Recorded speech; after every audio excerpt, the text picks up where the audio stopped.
토익 시험 3회차인 대학생입니다. 시험지 받은 후에 다들 파본 검사하면서 미리 문제를 읽으라고 하던데요. 어느 파트를 먼저 봐둬야 될지 전 모르겠어요. LC 문제를 읽는 게 나을까요? RC를 먼저 볼까요? 이런 고민 한 번쯤은 다 해보셨죠, 여러분? 자, 우리 토익 시험을 한 번이라도 봐보신 분들이라면 이제 파트 1 1번이 시작되기 전에 사람들이 분주하게 막 뭔가 하고 있는 모습을 보셨을 거예요. 그쵸?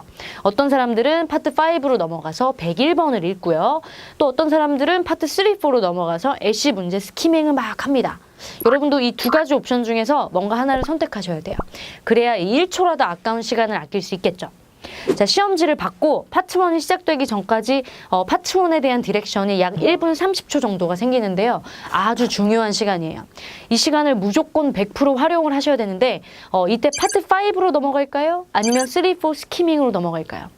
정답은 바로 내 현재 듣기 실력에 따라 달려 있습니다. 자, 여기 A라는 학생이 있어요. 전 수능 때도 듣기만은 정말 자신 있었고요. 열심히 또 듣기 연습을 해왔기 때문에 듣기는 맨날 400점 넘는데요. 이렇다면 이 A라는 친구는 파트 5로 넘어가도 돼요. 왜냐면 LC 점수가 안정권에 접어들었기 때문에 미리 스키밍을 해놓지 않아도 괜찮은 실력이라는 걸 검증받았잖아요. 자, 근데 여기 B라는 학생이 있어요. 쌤, 저는 진짜 생 초보예요. RC는 고사하고 LC조차 300점이 나올까 말까 한답니다. 자, 그렇다면 이 B라는 친구는 바로 LC 스키밍을 하는 게 이 친구에게는 더 좋은 전략이 될 수 있어요. 자, 왜냐면 우리가 한번 확률을 생각해 볼게요. 이 친구는 그 귀중한 1분 30초 때 파트 5로 넘어가서 문제를 막 열심히 푼다고 한들 이 문제들을 많이도 못 풀 뿐더러 맞힐 확률도 굉장히 낮겠죠. 너무 솔직했나요? 어쩔 수 없죠. 자, LC 300점이 나오지 않는다는 건요, 기초적인 문장 해석 실력이 아직은 좀 부족하다는 걸 의미해요.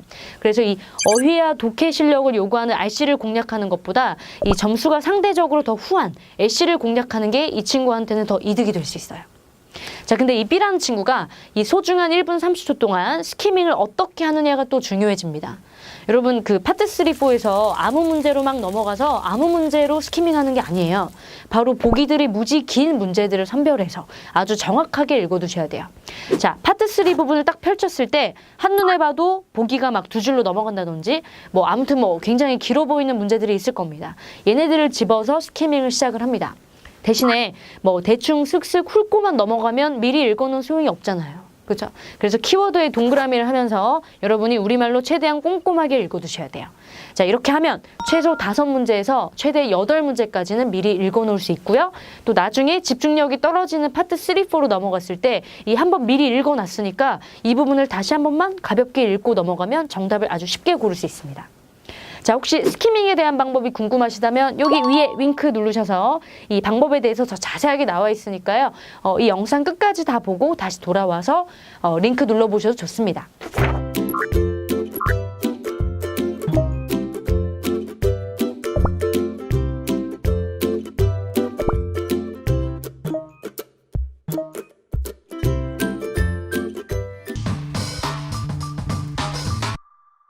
전 RC 오답 노트는 꾸준히 하는 편인데요. LC 오답 노트도 필요한가요?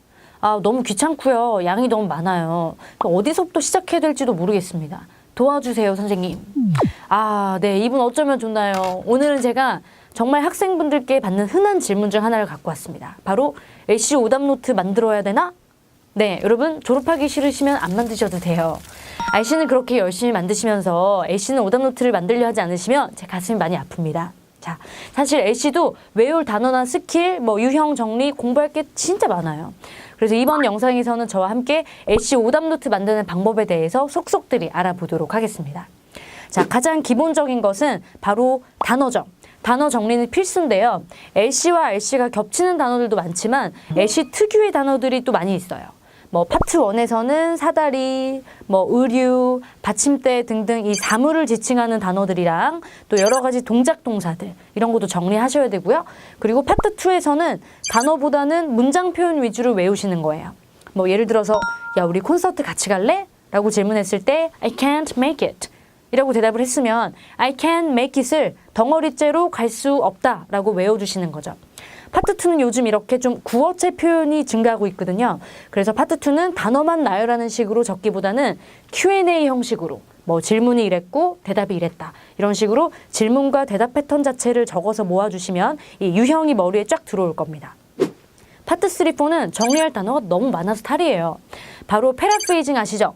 들리는 문장과 그게 어떻게 재표현돼서 나왔는지를 같이 적어서 외워주시면 되겠습니다. 벌써 할 게 이렇게나 많아요, 여러분.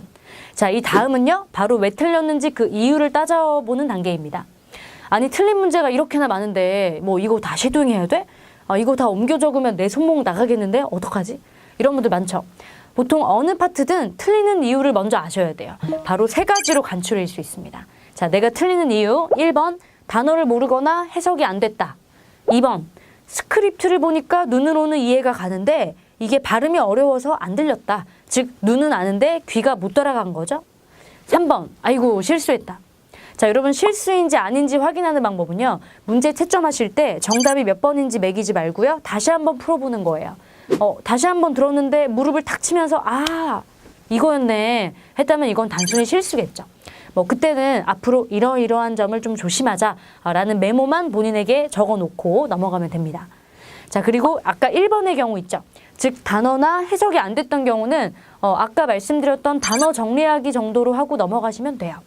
이제 근데 문제는 아까 2번의 두 번째 경우죠. 스크립트는 이해가 되는데 소리상 이해가 안 됐다. 여러분 이건 답이 없습니다. 그냥 무조건 바로 쉐도잉 행위예요. 근데 쉐도잉도 그 안 들리는 모든 문장을 다 하면 너무너무 힘들어요.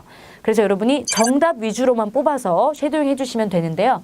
예를 들어서 나는 B를 골랐는데 정답은 C번이었다. 그럼 C번만 쉐도잉 하시면 돼요. 근데 C번은 스크립트를 보니까 이해가 되는데 소리가 잘 이해가 되지 않았다 한다면 무조건 이 C번 문장만 노트에 적고 따라 읽어주시면 되겠습니다. 내가 잘못 고른 B번 문장은요. 뭐 왜 내가 어떻게 생각하고 이거 골랐는지, 뭐 어떤 점을 간과해서 틀렸는지, 뭐 틀린 이유를 꼼꼼하게 분석해서 추가로 달아주면 더 좋겠죠. 즉 B번까지 쉐도잉을 할 필요는 절대 없습니다.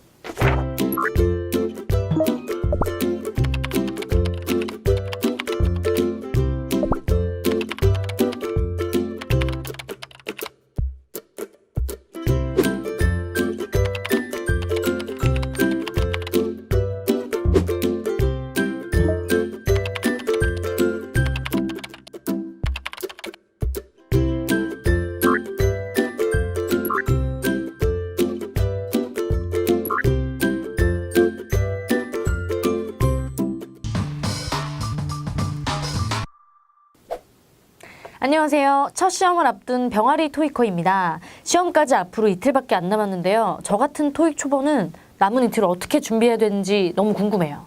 한나 선생님의 꿀팁 알려주세요. 자, 우리 오늘 이렇게 귀여운 병아리 토익커 분들을 위해 처방이 준비되어 있습니다. 자, 시험 이틀 앞뒀는데 어떻게 대비해야 할지 모르시는 분들을 위해서 몇 가지 팁을 알려드릴게요. 모의고사 문제를 풀고 가야 되나? 아니면 지금까지 배웠던 거 정리만 하고 가면 되나? 잘 모르시겠죠? 사실 여러분 둘 다 하셔야 됩니다. 자, 평소에 LC 공부하시면서 틀린 문제 정리한 오답 노트가 있다면 바로 이때 빛을 발하게 됩니다. 만약 나는 오답 노트 만들지 않았다. 그럼 이제 그동안 배웠던 이 많은 자료들이 이 중구난방으로 흩어져 있기 때문에 이거 모으려면 시간도 오래 걸리고 비효율적이겠죠. 그래서 오답 노트 무조건 만드셔야 되고요. 오답 노트 만드는 방법은 여기 클릭해 보시면 자세하게 나와 있어요. 자, 그럼 나만의 노트를 보면서 파트 1, 2, 3, 4 모든 파트의 내용, 특히 내 취약점을 잘 살펴보고 가는 게 좋겠죠? 그렇게 머릿속의 내용들을 압축 정리를 하셔야 돼요. 이제 그게 끝났다면 이제는 문제를 풀어볼 차례인데요. 근데 여기서 잠깐! 평소에는 짧은 세트 문제들만 풀다가 시험 전날 아니면 그 전전날에 모의고사를 풀어보는 건 절대 좋은 생각이 아닙니다. 자, 여러분 시험이 약 일주일 남았을 때부터 하루에 한 세트씩 이 푸는 습관을 길러주셔야 돼요. 아시겠지만 집 토익과 실전 토익은 항상 다르다는 거 아시죠? 집에서는 뭐 되게 잘 풀렸는데 시험장 가서는 막 당황하다가 시험을 진짜 죽 써먹고 나왔다 하시는 분들 너무 많죠. 그게 모두 이 실전 연습이 제대로 훈련이 되지 않아서입니다. 자, 그럼 여기서 우리가 잠깐 보고 넘어갈게요. 평소에는 잘 되는데 막상 시험장 가서는 무용지물이 돼버리는 게 두 가지가 있어요. 하나는 평소에 잘 통했던 스킬, 이 스킬이 막상 시험장에 가니까 활용이 전혀 안 되는 거예요. 왜 그러는 것이냐? 왜냐면 안 들리면 여러분이 당황하기 때문에 그 당황하는 순간 스킬이 적용될 틈이 없어지거든요. 자, 그리고 하나가 더 있습니다. 바로 놓쳐버린 문제에 미련을 버리기가 너무 쉽지가 않아요. 사실 이 두 가지만 평소에 잡아줘도 여러분은 정말 시험장에서 많은 문제를 살려낼 수가 있습니다. 자, 그래서 시험 일주일 전부터 너무 늦었다면 지금 이 영상을 시청하고 계시는 이틀 남은 지금부터라도 지금이 내 방이 시험장이다 라고 생각하고 문제를 풀어주셔야 돼요. 어떻게? 자, 우선 1번부터 100번까지 절대 멈추거나 돌아가서 다시 풀어보는 건 없어야겠죠?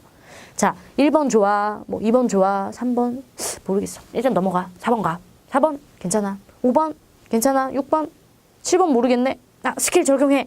이런 식으로 이 문제들이 날 골탕 먹이도록 당하면 안 돼요. 내가 문제들을 이렇게 살살 달래는 식으로 스무스하게 풀어주셔야 됩니다. 자, 이렇게 되려면 평소에 문제 풀 때도 모르는 문제는 그냥 과감하게 넘어가는 훈련이 필요하겠죠. 추가적으로 뭐 컨디션 조절은 말할 것도 없죠. 시험 가기 전날 밤에 매운 떡볶이 먹었는데 배탈 나서 시험 망쳤다. 아니면 뭐 아침을 안 먹고 가서 너무 허기져가지고 막 꼬르륵 소리가 나는 거예요. 그래서 거기 신경 쓰느라고 시험에 집중을 못했다. 아니면 막 열정적으로 막 나를 거의 새다시피 하고 와서 머리가 시험 보는 내내 막 띵했다. 뭐 여러 가지 악조건이 있죠. 이 가능성을 다 없애야 됩니다. 그래서 충분한 수면을 취하시고 든든하게 아침도 챙겨 먹으시고 이 가벼운 마음으로 갔다 오시길 바랄게요. 우리 모두 화이팅 하겠습니다.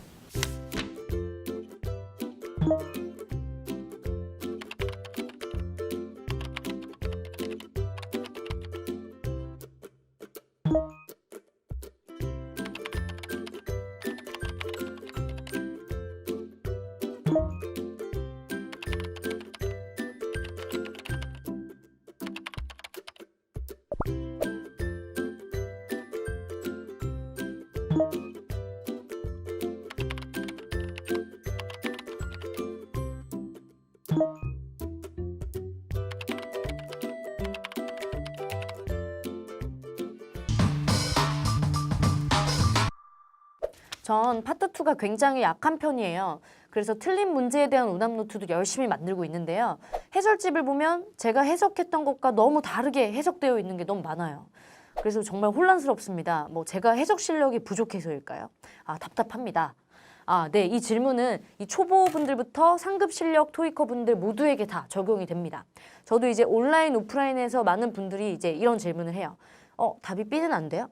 뭐 이런 뜻이니까 이 질문에 대한 적절한 응답 되지 않아요? 이런 질문 굉장히 많이 받거든요. 그리고 그 논란의 문제를 한번 보면 충분히 그렇게 생각하실 수도 있겠구나 하는 생각이 들어요. 자, 근데 그 이유와 해결책을 바로 알려드리기 전에 여러분 제가 깜짝 테스트 바로 지금 한번 해볼게요. 이 문장 들어보세요. We have to postpone the presentation. 다시. We have to postpone the presentation. 해석되셨죠?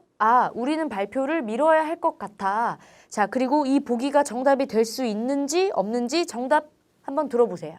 At 2 o'clock. 될까요? 돼요? 다시? 야, 우리 발표 미뤄야 될 것 같아.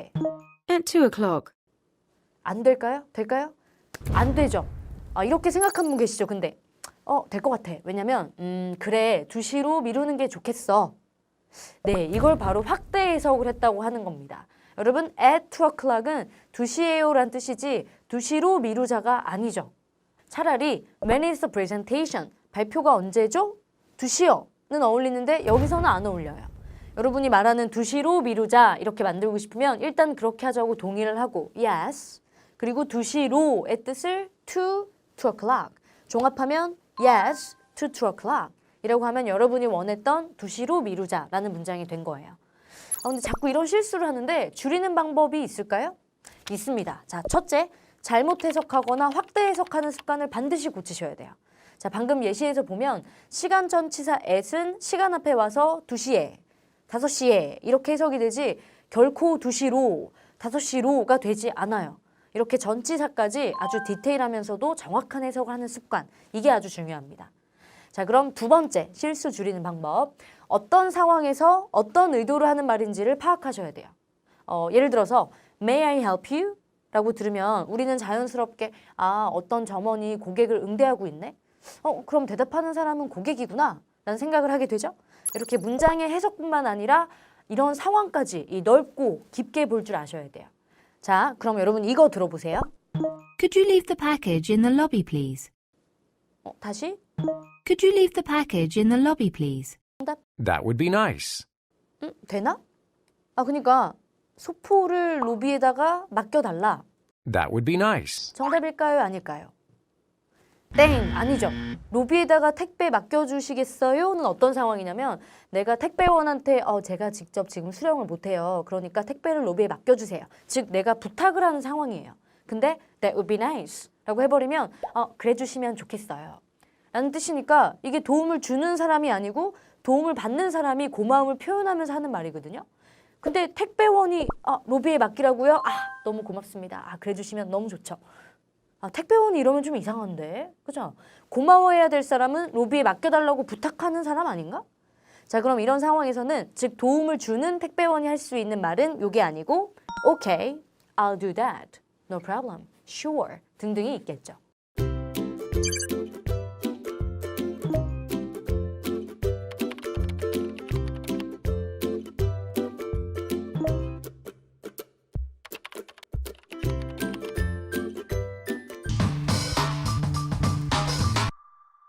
쌤, 제가 문법도 되게 약하고 듣기도 제대로 잘 안 되는데요. 진짜 빨리 점수가 필요하거든요. 근데 제 주변 사람들이 토익 빨리 점수 내고 싶으면 애쉬를 파라고 하는 거예요. 정말 사실인가요? 이게 사실이라면 저 그냥 애쉬에 올인할까요? 자, 여러분 저도 이 말을 어디서 들어본 것 같아요. 근데 전 사실 100% 동의하진 않습니다. 우선 이 주장에 대한 첫 번째 근거는 그 RC가 애쉬에 비해서 더 폭넓은 어휘력과 독해력을 요구하기 때문이에요. 특히 파트 7 독해 파트에서는 그 차이가 굉장히 심해집니다. 그러니까 다시 말해서 RC가 더 오랜 공부 시간을 요구한다고 볼 수 있어요. 자, 그리고 두 번째 이유는 애쉬는 상대평가에 따라서 운 좋을 때는 몇 문제 실수해도 점수가 많이 안 깎이거든요. 근데 RC는 이게 상대평가이기보다는 거의 절대평가에 가깝게 점수가 굉장히 엄격합니다. 자, 이런 이유들 때문에 뭐 애쉬가 점수 내기가 쉬워. 애쉬에만 올인해. 이런 주장이 생긴 것 같습니다. 자, 근데 과연 이 전략이 나한테도 통할까? 라는 생각을 한번 해봐야 돼요. 자, 여러분이 영어 초보자이고 대부분의 경우처럼 RC 실력이 애쉬 실력에 비해 낮다고 해볼게요. 근데 목표 점수가 600점대 이상이다. 자, 그럼 계산을 해보면 반드시 얄짤 없이 애쉬에서 최소 400점이 나와줘야 돼요. 애쉬 400점은 100문제 중에서 약 80개 정도를 맞힐 수 있는 실력이에요. 근데 문제는 여러분, 애쉬 400점은요, 이 기초적인 문법 실력이나 독해 실력이 없이는 나오지가 않아요. 그러니까 RC에 대한 베이스가 전혀 없거나 이게 너무 얕다면 애쉬에서도 400점은 좀처럼 나올 수가 없다는 겁니다. 그래서 아무리 애쉬를 해도 300점을 못 넘는 분이 계시다면 애쉬는 고사하고 RC에서도 전반적인 문법 지식이나 어휘가 약한 경우가 많아요. 자, 이런 분들은 파트 5, 6를 풀 때나 파트 1, 2를 풀 때나 단어 때문에 애를 먹을 거고요. 또 독해가 전반적으로 약한 사람이라면 파트 7 풀 때나 파트 3, 4 문제 스키밍 할 때나 진짜 너무 힘들어 하실 거예요. 자, 그래서 여러분 제가 당부드리고 싶은 건 이 토익의 파트가 LC, RC 이렇게 두 개로 구분되어 있다고 해서 이 둘을 별개의 파트로 보는 거는 좋지 않습니다. 이 나비 효과처럼 여러분이 문법과 독해를 공부할 때 그 효과가 RC뿐만 아니라 LC 점수에도 기여를 한다는 거예요.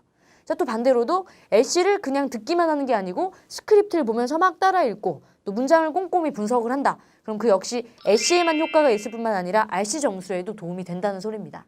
자, 그러니까 초보자분들 공부하실 때 파트 차별하시면 안 돼요. 듣기, 문법, 독해 모두 다 하나로 연결되어 있구나라는 생각으로 이 다각도로 접근해 주셔야 됩니다.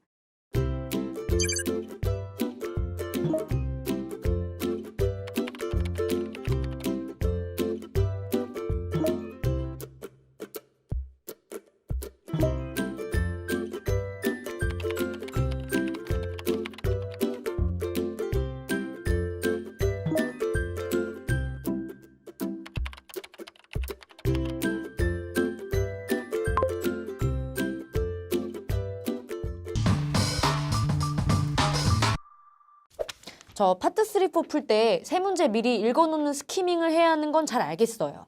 근데 막상 하다 보면 어디를 핵심으로 잡아서 동그라미를 해놔야 되는지 모르겠습니다. 어디다가 동그라미 할지 막 고민하다가 시간을 다 허비하는 경우도 많아요. 도와주세요. 아, 스키밍이 고민이시군요. 자, 이 질문을 특히 제가 초보자분들한테 정말 많이 받아요. 동그라미를 동사에다가 하면 되나요? 명사에다가 하나요? 뭐 둘 다 하나요? 동그라미, 동그라미, 동그라미? 자, 그렇지만 여러분 안타깝게도 이 절대적인 정답은 없어요. 여러분 주위에 토익 고득점자들한테 한번 물어보면 뭐 그냥 중요한 단어 해. 나 동그라미 잘 안 하는데? 뭐 이런 약간 좀 도움 안 되는 답변을 하는 친구들이 참 많을 겁니다. 자, 그래서 오늘은 저와 함께 키워드 잡기 연습을 한번 해볼게요. 자, 우선 스킴이라고 하면 정보를 훑어보다라는 뜻입니다. 자, 무작정 듣는 게 아니고 어떤 정보일지 미리 알고 듣고자 스키밍을 하는 거죠. 근데 대강 쓱쓱쓱 그냥 읽으면 미리 읽어두는 의미가 1도 없어요. 그렇죠? 그래서 30초라는 짧은 시간 안에 신속하지만 정확하게 읽어내는 훈련을 하셔야 됩니다. 자, 얼마나 꼼꼼하고 제대로 여러분이 읽어두냐에 따라서 정답이 어디서 언제쯤 지나갈지를 알 수가 있겠죠? 자, 그럼 어떻게 우리가 스키밍을 하느냐? 자, 즉 어디에 동그라미를 치면서 키워드를 잡아내느냐를 본격적으로 제가 알려드리도록 하겠습니다. 자, 한번 이 문제를 봐볼게요. 자, 우선 문제는 problem이 가장 중요한 키워드니까 거기다가 동그라미를 하시고요. 자, 보기를 보겠습니다. A에 품질 보증 기간이 만료됐다라고 해석이 되는데요. 이 품질 보증 기간이 더 중요할까요? 아니면 만료되다가 더 중요할까요?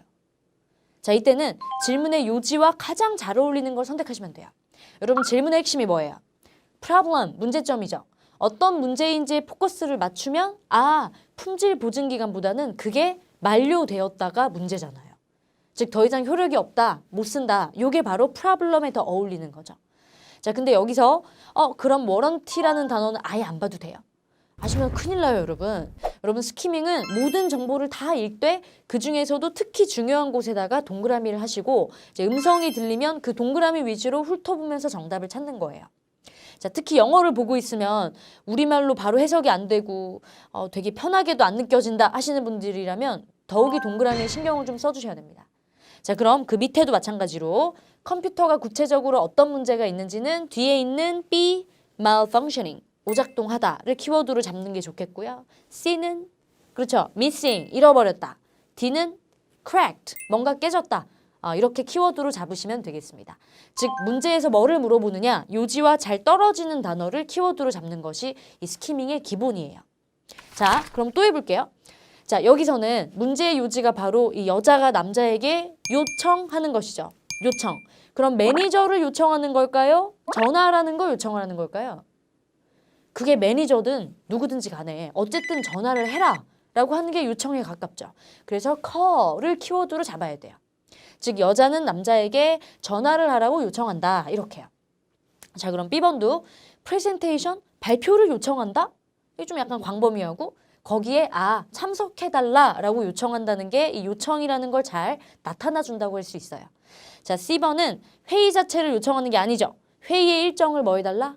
reschedule, 조정해달라고 요청하는 거고, D번 계약서 자체를 요청하는 게 아니고 계약서를 팩스로 발송해달라고 요청하는 게 문제 취지에 부합하는 키워드다라고 볼 수가 있겠습니다.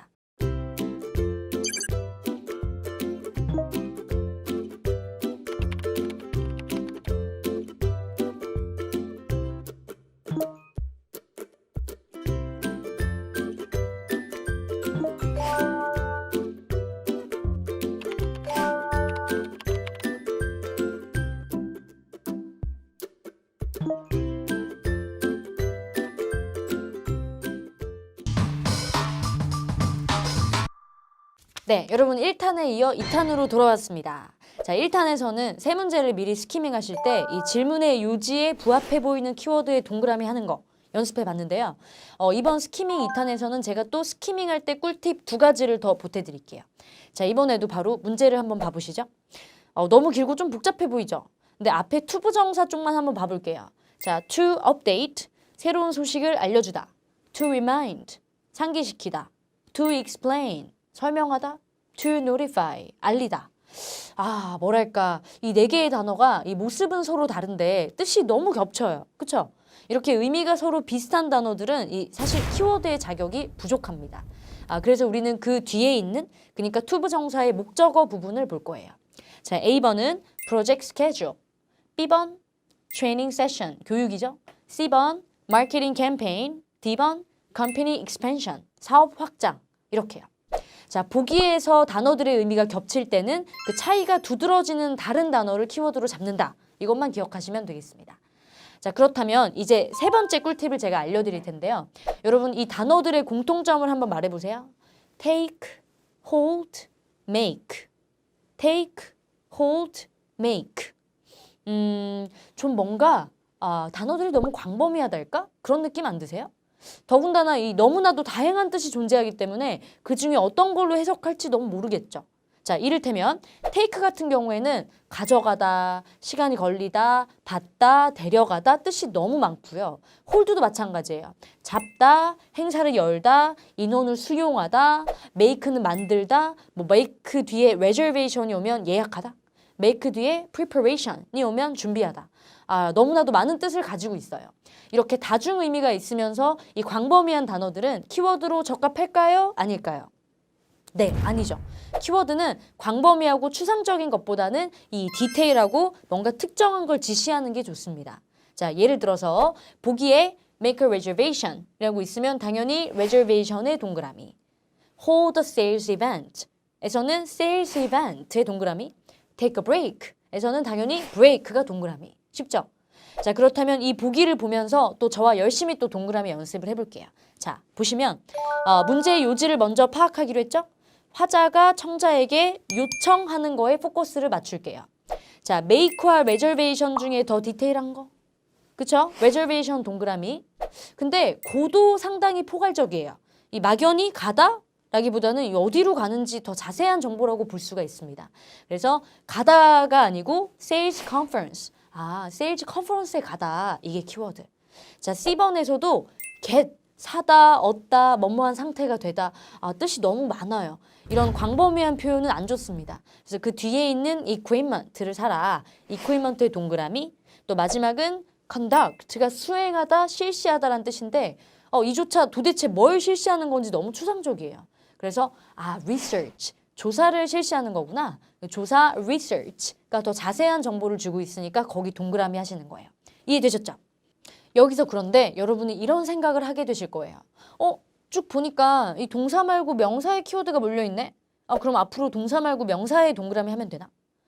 노노노. 여러분 섣부른 판단이에요. 우선 명사가 확률적으로 더 중요한 키워드가 되는 이유가 있습니다. 여러분 동사는 좀 약간 추상적이죠?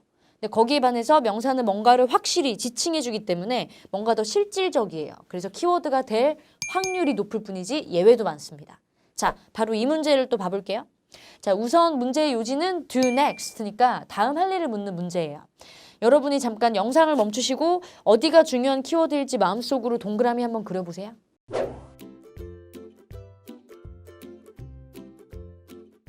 자, 다 그려보셨죠? 자, A번은 place 동그라미 안 됩니다. 왜? dinner order에 비해서 더 포괄적이기 때문이에요.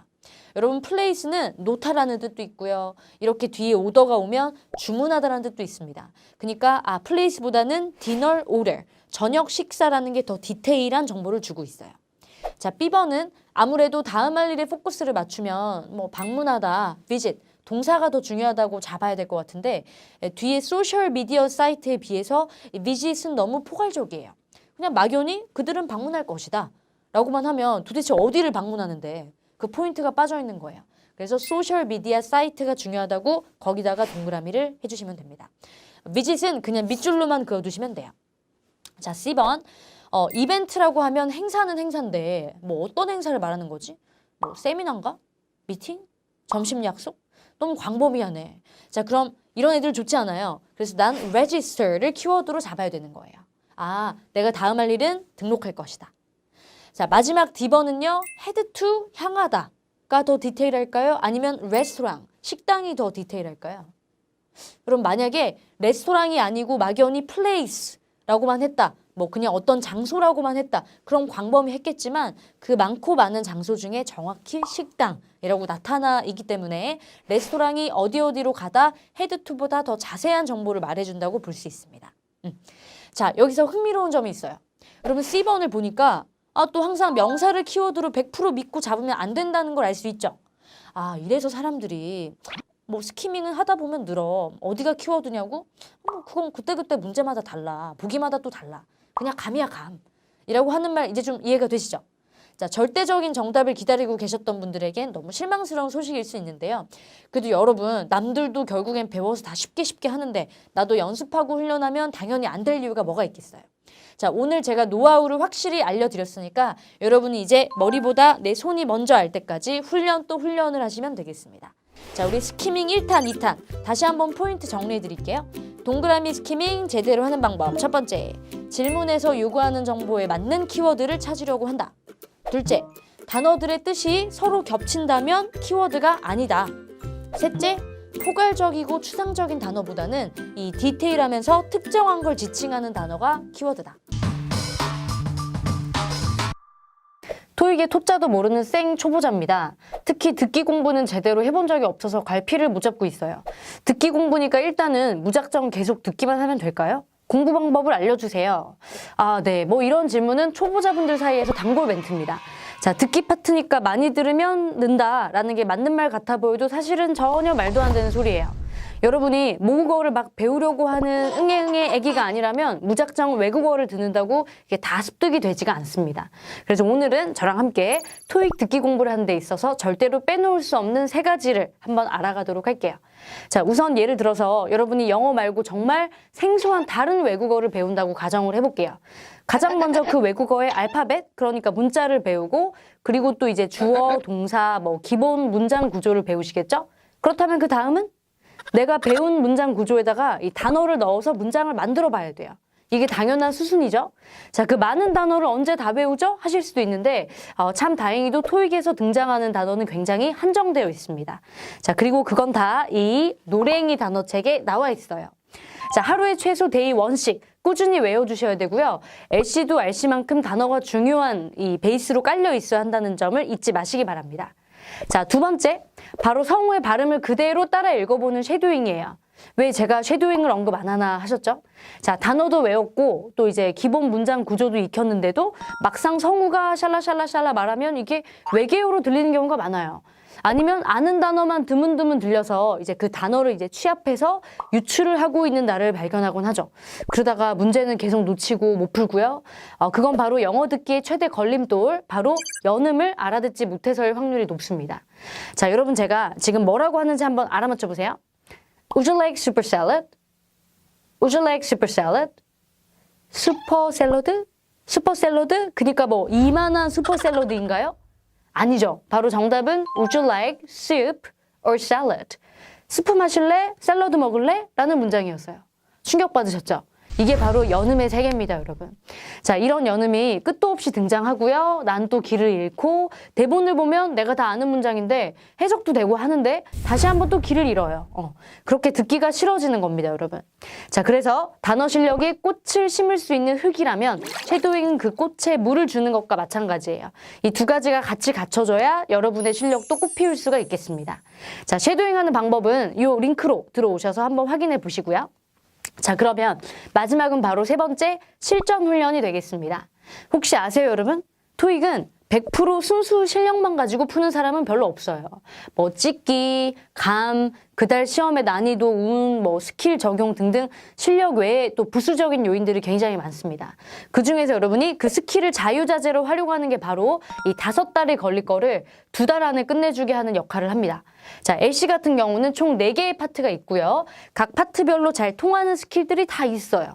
근데 이 스킬이 이상하게 집에서는 잘 됐는데 막상 시험장 가서 적용이 잘 안 된다는 게 문제입니다. 자, 이게 평소에 문제 풀 때 시험장에서 푸는 느낌을 살리지 않았기 때문에 생기는 문제라고 보시면 돼요. 즉, 평소에도 모르는 문제가 나왔을 때 중간에 멈추지 말고 뭐 다시 듣거나 이러시면 안 돼요. 절대. 마지막 문제까지 어떻게 해서든 계속 쭉 풀어가야 돼요. 초보자분들은 이 어떤 문장이 안 들리면 막 당황하고 막 스킬을 쓸 겨를이 없이 끝나거든요. 근데 이거 역시 연습을 평소에 해주셔야 됩니다. 자, 문제 풀 때 안 들려도 침착하게 스킬을 적용하는 게 이제 몸에 배어 있어야 돼요. 습관처럼. 아셨죠?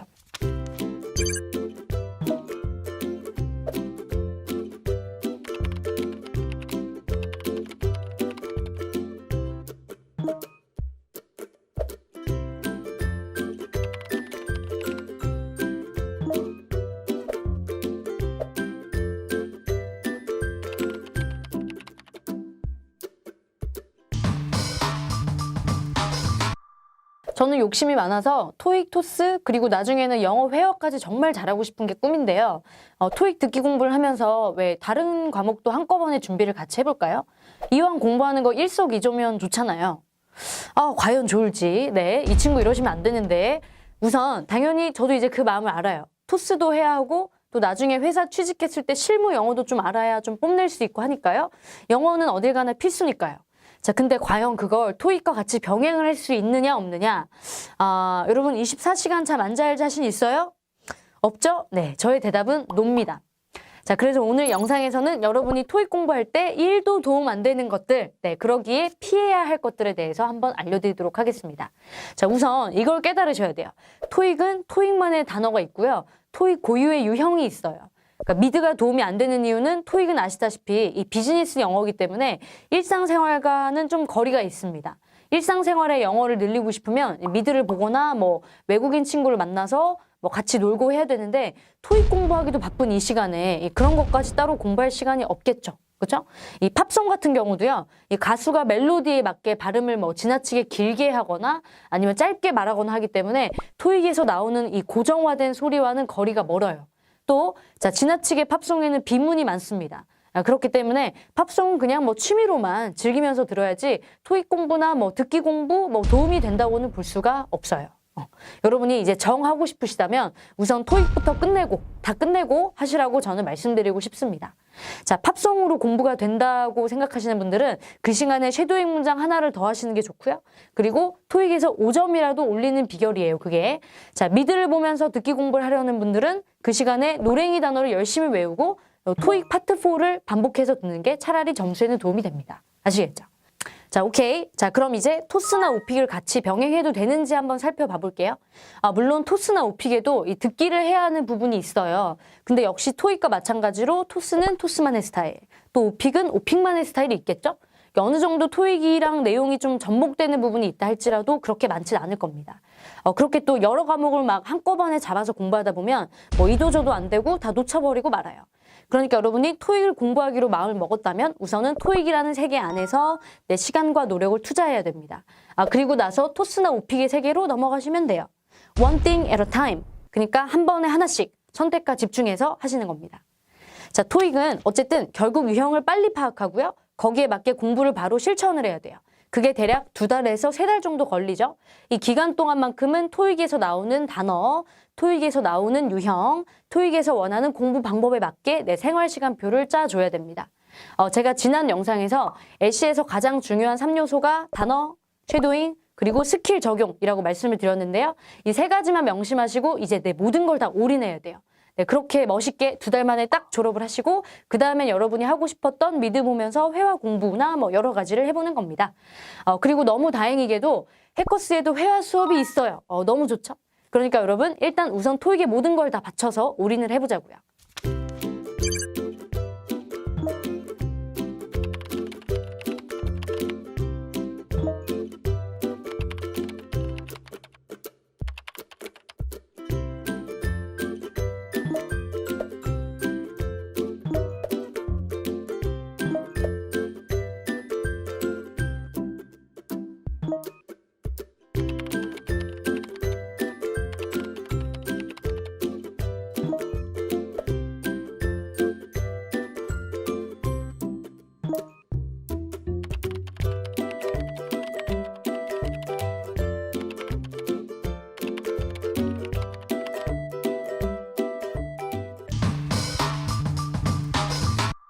지금까지 각자 토익 초보 클리닉 9편을 촬영하면서 여러분이 영상 밑에 남겨주신 댓글을 잘 읽어봤어요. 그래서 드디어 오늘 그 질문들을 선별해서 저희가 답변을 해드리도록 하겠습니다. 다 봐드리고 싶었는데 그중에 저희가 자주 받았던 질문 위주로 몇 개를 엄선을 했어요. 네, 맞습니다. 그래서 지금부터 저와 한나쌤이 여러분들이 댓글로 남겨주신 질문들을 하나하나 명쾌하게 해결해 보도록 하겠습니다. 자, 그럼 시작할까요? 좋아요.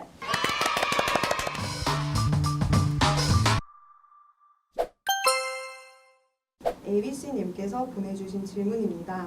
한나 선생님 답변 부탁드려요. 네, 일단 ABC님은 독해력이 이미 받쳐져 있는 상황이기 때문에 파트 3, 4보다는 파트 1, 2를 집중적으로 보는 게 좋을 것 같아요. 파트 1, 2에서 나오는 그 짧은 문장 위주로 이 직청직해 연습을 하시면 이 분명히 늘 겁니다. 그럼 파트 3, 4는 안 봐도 되는 건가요? 사실 그 보긴 해야 되는데 그렇게 긴 대화문을 RC처럼 완벽히 다 듣고 이해하려는 습관은 좋지 않아요. 네, 애쉬는 이제 디테일보다는 핵심어 몇 개만 가지고 이제 무슨 내용의 대화인지를 맞히는 파트거든요. 그래도 이제 ABC님 같은 경우에는 독해 실력의 베이스가 있기 때문에 그 쉐도잉 조금만 하시면 남들보다 빨리 듣기 점수를 낼 수 있을 것 같습니다. 신단민님께서 보내주신 질문입니다. 진태 선생님 답변 부탁드려요. 그 일반적인 경우에 RC가 LC보다 점수를 올리기 어려운 건 사실이에요. LC 무시하는 거 아니에요? 물론 LC도 충분한 노력이 필요하죠. 그런데 RC의 경우에는 상대적으로 더 복잡한 문법과 어려운 단어가 나오기 때문에 같은 시간을 투자해도 LC에 비해 점수가 잘 나오지 않습니다. 솔루션부터 말씀드리자면 오늘부터 하루에 2시간은 오로지 단어에 투자하세요. 2시간이나요? 네, 하루에 단어 2시간. 뭐 약간 좀 지루하긴 할 건데요. 그 어차피 RC를 3개월 동안 공부했다고 했잖아요. 그러면 문법은 웬만한 건 다 알 텐데요. 아마 독해 문제 유형도 알고 있을걸요? 그런데 그렇다 해도 RC 점수가 투자한 시간에 비해 너무 오르지 않는다면 그건 90% 이상 단어 암기에 소홀했기 때문이에요. 신단비님, 한번 저 믿고 한 달만 하루 2시간 단어에 투자해보세요. 정체되어 있는 점수가 반드시 오를 겁니다. 룰루랄라님의 고민입니다. 한나 선생님 답변 부탁드립니다. 파트 2는 딱 하나만 잘하시면 돼요. 바로 직청직해. 그러니까 질문을 듣고 우리말로 바로 해석이 완벽히 되는 그 실력을 갖춰야만 점수가 잘 나와요. 근데 직청직해를 잘하는 비결은 무엇이냐? 바로 영, 한, 영이에요. 그러니까 영어 문장을 우리말로 해석해보고 그 해석한 문장을 다시 영어로 만들어보는 이 영작을 잘하셔야 됩니다. 그래서 이제 틀린 문제만 모아서 이렇게만 하시면 영어를 듣고 우리말로 해석하는 속도가 되게 빨라질 거예요. 김건규님의 질문입니다. 진태 선생님 답변 부탁드립니다. 그럴 수도 있고 아닐 수도 있습니다. 물론 파트 7부터 푸는 것이 좋다고 말하는 분들도 나름대로 타당한 근거를 제시하지만 그건 어디까지나 파트 7을 잘하시는 분에게만 한정되는 방법입니다. 파트 7에 자신이 없으신 분들은 오히려 그렇게 했을 때 낭패를 볼 수 있어요. 왜요? 자, 여러분 잘 보세요. 파트 7에 자신이 없는 사람이 파트 7을 먼저 풀면 어떻게 될까요? 아마 RC 시험을 시작하자마자 멘탈이 두부처럼 부서질 거예요. 그렇게 되면 당연히 그 다음에 푸는 파트 5, 6에도 지장이 가면서 결국 전반적인 RC 점수가 무너질 겁니다. 자, 그래서 가장 좋은 건 어느 파트를 먼저 풀어야 좋다 이런 게 아니라 여러분이 제일 자신 있는 파트를 먼저 푸세요. 제일 잘하는 파트를 먼저 풀어야지 RC 시험을 기분 좋게 시작할 수 있고 그래야지 나머지 파트도 최대한 멘탈을 유지하면서 풀 수 있는 겁니다. 결국 그게 안정적인 점수로 이어지는 거고요. 우리 갱경두님이 자신 있는 파트를 먼저 푸세요. 갱경두님. 네, 귀엽네요. 네, 한경두인가요? 네, 저는 김경준가요? 귀여우십니다. 네. 다음 질문. 유세프님께서 주신 질문입니다. 한나 선생님 답변 부탁드려요. 네, 유셰프님 혹시 대화 내용을 완벽히 다 이해해서 풀려고 하거나 아니면 어떤 한 문제를 놓쳤을 때 다음 문제로 못 넘어가고 타이밍을 날리진 않나요? 파트 1, 2는 강한데 파트 3, 4가 약하신 분들은 제가 언급한 이 2가지 안 좋은 습관을 가지고 있어요. 이 2가지만 개선해도 오답 개수가 확 줄어듭니다. 어차피 파트 3, 4에서 물어보는 건 단 3가지 정보고요. 그리고 그 문제에 대한 스키밍만 잘 해두신다면 원하는 정보만 딱 듣고 지금 여기서 나오네?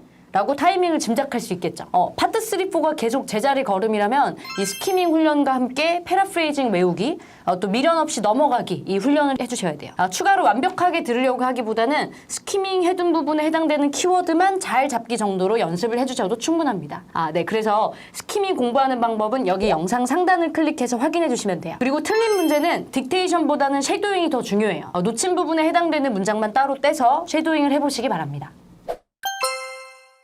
니허님의 질문이에요. 진태 선생님 답변 부탁드릴게요. 우선 과목당 시간 배분은 처음에는 동일하게 주시는 것이 좋습니다. 그리고 부족한 부분에 맞춰 조금씩 조절해 가세요.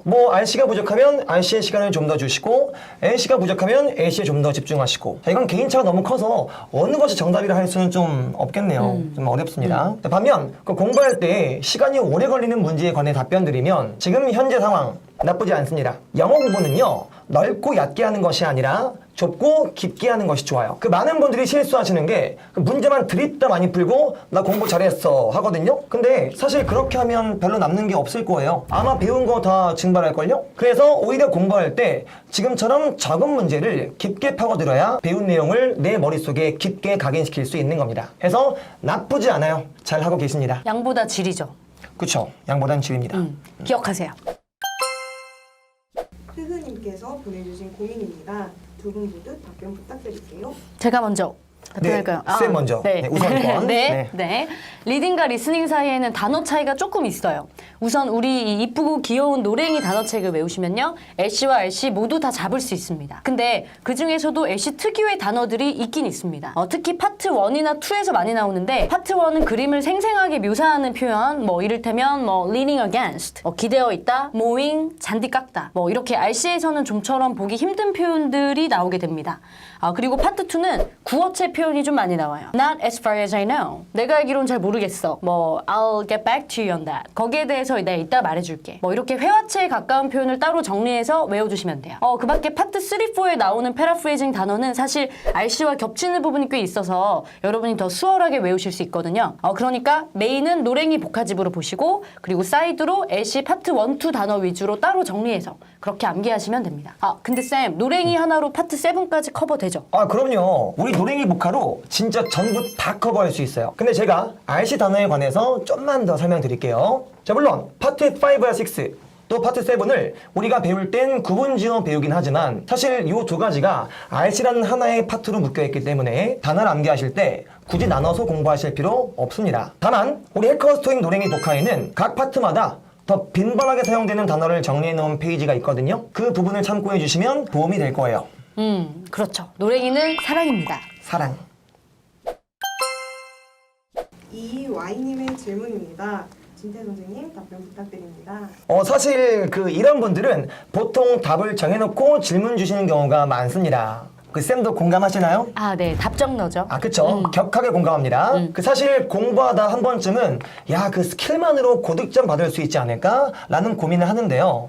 최소한 한 달은 기본에 충실하세요. 물론 토익 모든 파트에 걸쳐 스킬이라고 부를 수 있는 꼼수가 존재합니다. 그리고 아무래도 그런 것들을 배우다 보면 뭔가 문제도 잘 풀리고 또 금방 점수가 잘 나올 것 같은 착각이 들죠. 그런데 그렇게만 학습하시면 아주 빠른 시간 내에 명확한 한계에 부닥치게 될 거예요. 토익은 200문제예요. 거기에는 짧은 문장, 긴 문장, 간단한 문법, 복잡한 문법, 아는 단어, 생소한 단어, 쉬운 문제, 어려운 문제, 이 모든 것들이 다 섞여 있습니다. 즉 토익 시험은 그저 얄팍한 스킬로만 비비기에는 너무 높은 산이에요. 그래서 토익이라는 산을 정복하기 위해선 탄탄한 기본이 반드시 동반되어야 합니다. 그래서 최소 한 달은 기본을 다지는 것에 집중하라는 거예요. 네, 완전 맞는 말입니다. 만약 내 점수가 600점이 목표다. 그럼 스킬 위주로 애쉬를 최대 350점까지는 올릴 수 있긴 해요. 최대 350점. 근데 문제는 RC에서 점수가 적당히 받쳐주지 않는다. 그럼 그마저도 힘들 수 있죠. 근데 만약 여러분이 고득점을 바라신다면 스킬로는 한계에 부딪히는 거는 솔직히 애쉬도 마찬가지예요. 만약 난 그렇게 높은 점수 필요 없다라고 하시면 애쉬는 충분히 스킬 위주로도 가능합니다. 근데 여러분, 이왕이면 600점대보다는 더 높은 점수를 꿈꿔보는 게 좋겠죠? 여러분도 이제 600점만 하고 끝내자. 그래도 700, 800 해볼까? 900 해볼까? 이 끝이 없는 욕망, 토익의 늪으로 빠지게 되실 거예요.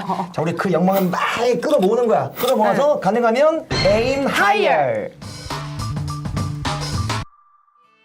자, 이렇게 해서 여러분께 도움이 될 만한 질문들을 선정하여 답변 드렸습니다. 사실 더 많은 질문을 받고 싶은데 시간 제한 때문에 그러지 못하는 것이 진짜 아쉽네요. 자, 한나쌤, 우리 지금까지 오늘 영상을 포함해서 많은 영상을 통해 학생들에게 도움을 줬는데요. 그간 소감이 어떠세요?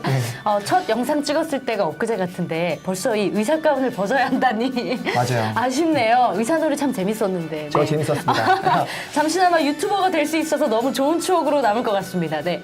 또 이렇게 얼굴은 직접 뵙지 못했지만 저희 영상 즐겁게 봐주신 토익커 여러분들 사랑하고요. 네, 초보자로서 과연 점수가 잘 나올 수 있을지 없을지 하루하루 불안하시겠지만 이 또한 지나가리라 라고 생각하시고 차분하게 묵묵히 열중하시면 좋은 성과 있을 겁니다. 선생님은 어떠셨어요? 저는 일단 드디어 이 긴 과정이 끝나서 너무 실망합니다.